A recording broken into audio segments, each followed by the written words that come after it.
네, 오늘 알주 본문인 에스겔서 10장의 말씀에서는 에스겔서 1장 말씀에 나왔던 그 환상이 다시 한번 반복되는 것을 확인할 수 있습니다. 물론 똑같이 그대로 반복되는 것은 아니고 조금의 변형은 있지만 거의 똑같다라고 보시면 됩니다. 에스겔서 1장에 보면 하나님께서 에스겔에게 이제 보여주시는 환상 가운데 이러한 바퀴라는 이 물체라든지 또 여러 가지 네 가지 얼굴을 가진 우리가 두 가지 얼굴을 야누스의 얼굴이다 이렇게 얘기하는데 그 두 가지도 아니고 네 가지의 사면의 얼굴이 각각 다른 이런 것들을 우리가 확인할 수 있습니다. 그 바퀴가 끊임없이 앞으로 나아가는 그러한 것들을 우리가 확인할 수 있는데, 이제 우리가 오늘 보게 되는 이 10장에서는 그룹들이라고 하는 하나님의 천사의 이름이죠, 명칭이죠. 그룹이라고 하는 이 존재가 등장을 하게 됩니다. 1장에서는 그룹이라고는 나오지 않았었거든요. 이제 10장에 보시면 그룹을 중심으로 이러한 특정한 어떤 존재가 등장을 하고 있는 것을 우리가 확인할 수 있습니다. 근데 이제 이것이 1장과 10장이 특별히 다른 점은 1장은 그냥 일반적으로 이러한 존재가 나타나서 이제 온 세상으로 나아간다라고 하는 것을 이야기하고 있는데, 특별히 오늘 10장에서는 여호와의 성전에 이 하나님께서 보내시는 이 존재가 활동을 하는 것을 우리가 확인할 수 있어요. 우리 10장 4절 말씀 우리 한번 읽어보겠습니다. 10장 4절 말씀 우리 다 같이 한번 읽겠습니다. 시작. 여호와의 영광이 그룹에서 올라와 성전 문지방에 이르니 구름이 성전에 가득하며 여호와의 영화로운 광채가 뜰에 가득하였고. 아멘. 이 여호와의 영광이 그룹으로부터 올라와서 어디에 이르렀다? 성전 문지방은 이제 입구죠. 문턱이죠. 문턱 말 그대로 입구에 이르렀다라고. 그러니까 1장에서는 모든 세상을 향해 나아가는 하나님의 섭리라고 할까, 하나님께서 모든 세상을 통치하시는 하나님의 어떤 주권적인 힘과 능력에 대해서 이야기하고 있었다면, 이러한 것들이 어디에 집중되고 있다고요? 10장 4절에서 말씀 10장에는 성전에, 하나님의 그 영광이 지금 성전에 가득히 임하였다. 하나님의 끊임없는 그 역사하심이 지금까지도 이루어지고 있는데 어디에 집중적으로부터 나온다? 어디서부터? 성전에서부터 이것이 나온다라고 지금 말씀해주고 있는 거예요. 하나님께서 왜 에스겔 선지자에게 1장에서도 이런 환상을 보여주고 또 10장에서 똑같이 이 환상을 보여주시는가? 지금 에스겔서는 어떤 시기에 기록된 성경이라고 제가 말씀드렸습니까 어제?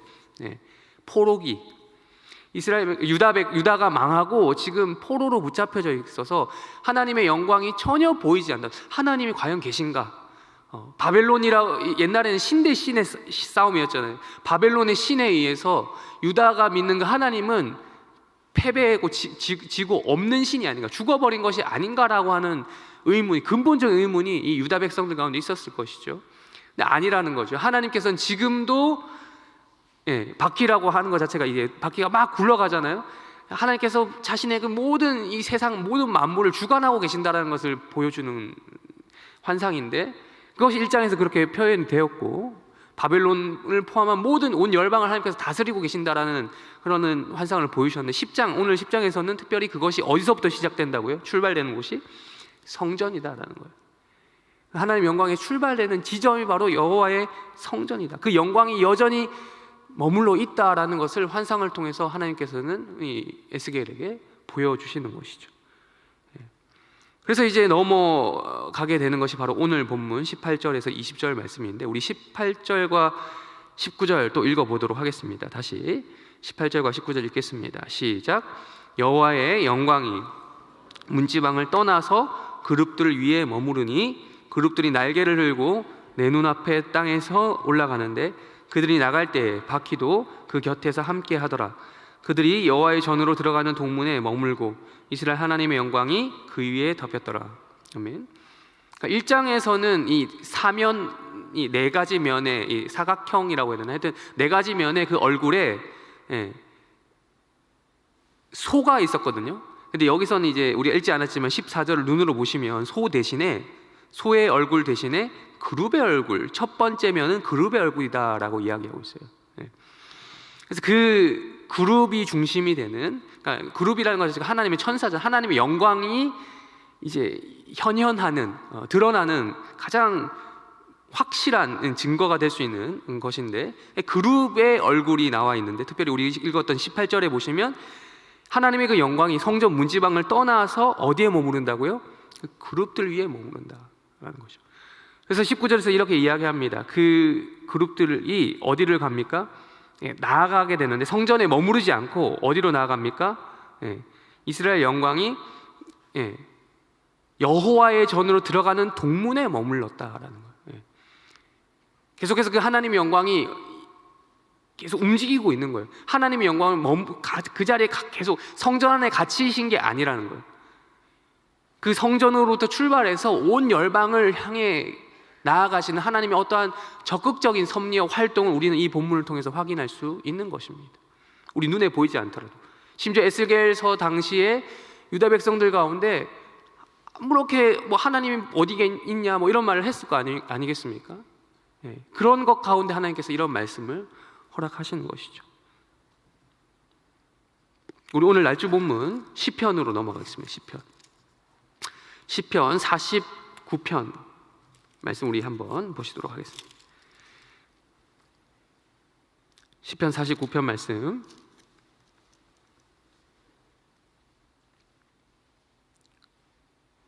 1절부터 우리 4절까지 먼저 읽도록 하겠습니다.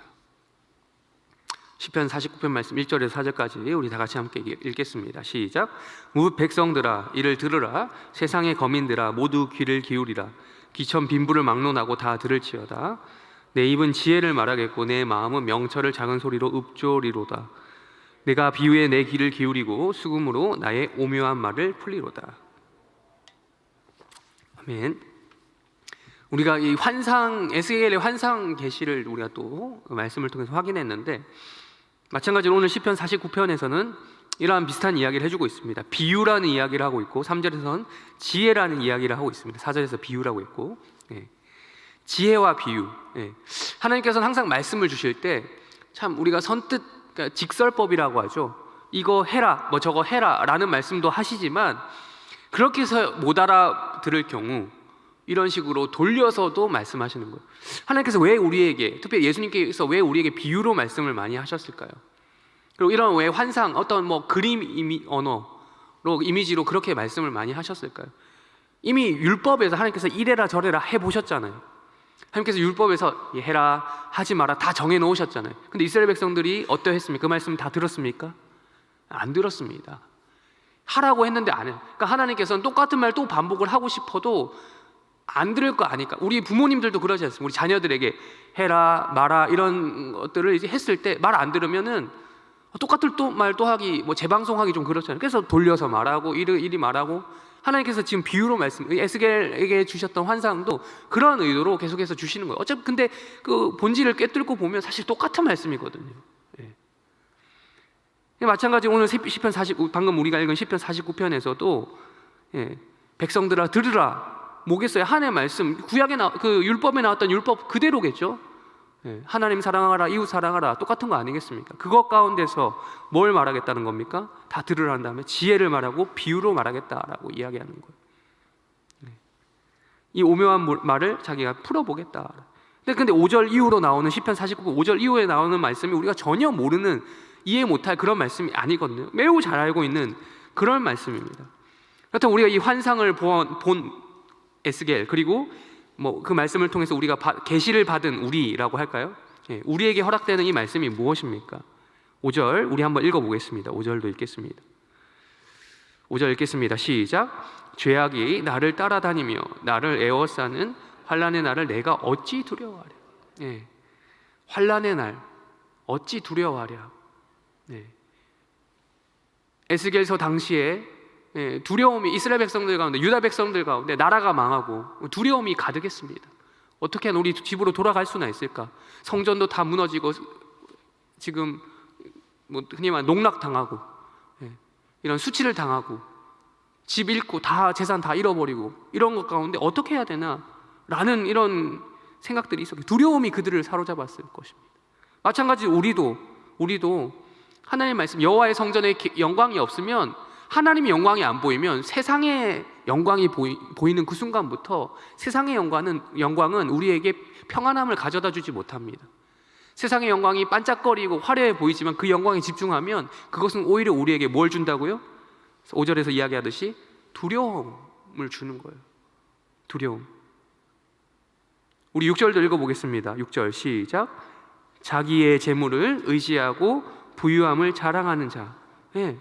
세상 자랑에 집중하게 되면요, 남하고 비교하게 되고 그 의지하는 것들을 의지하게 되고 하나님 의지하지 않고 이런 것들 의지하게 되면 끊임없이 우리 가운데 두려움이 생기는 거예요. 지금 여기서 말하는 건 재물만 이야기하는 것이 아닙니다. 부유함, 재물로 대표되는 모든 인간의 자랑거리, 난 좀 돈이 없다라고 한다고 해서 상대적으로 상대방보다 돈이 없다고 해서 자랑할 것이 없는 것이 아니거든요. 인생이 분명히 자기가 자랑할 만한 것이 있거든요. 그 부로 대표되는 모든 자랑거리, 인생의 자랑거리, 그것에 집중하게 되면 반드시 우리는 어떤 시점에, 그걸 지금은 잊어버리고 살 수 있어도 어느 시점에 하나님께서 우리 가운데 필연적으로 인생이 마주할 수밖에 없는 숙명이 그거죠. 두려움인 것입니다. 두려움. 그래서 이렇게 이어서 이야기하죠. 우리 8절과 9절 읽겠습니다. 8절과 9절 우리 10절까지 읽어보겠습니다. 10절까지 8, 9, 10 읽겠습니다. 시작. 그들의 생명을 속량하는 값이 너무 엄청나서 영원히 마련하지 못할 것임이니라. 그가 영원히 살아서 죽음을 보지 않을 것인가. 그러나 그는 지혜 있는 자도 죽고 어리석고 무지한 자도 함께 망하며 그들의 재물은 남에게 남겨두고 떠나는 것을 보게 되리로다. 안 죽을 거냐는 거예요. 그가 세상에서 가장 최고의 부자라고 칩시다. 어떤 그 사람에게는 두려움이 없을까요? 있다라는 거예요. 아무리 부유한 사람이라고 해도 이 앞에서는 거스를 수 없는 죽음 앞에서는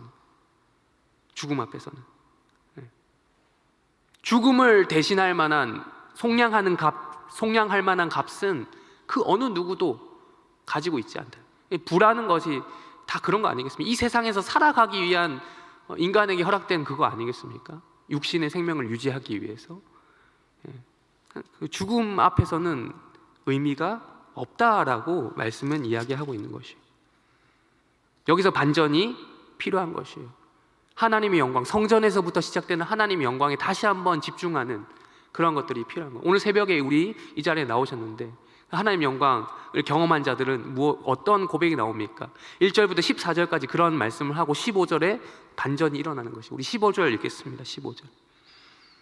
15절 읽겠습니다. 시작. 그러나 하나님은 나를 영접하시리니 이러므로 내 영혼을 수월의 권세에서 건져내시리로다. 아멘.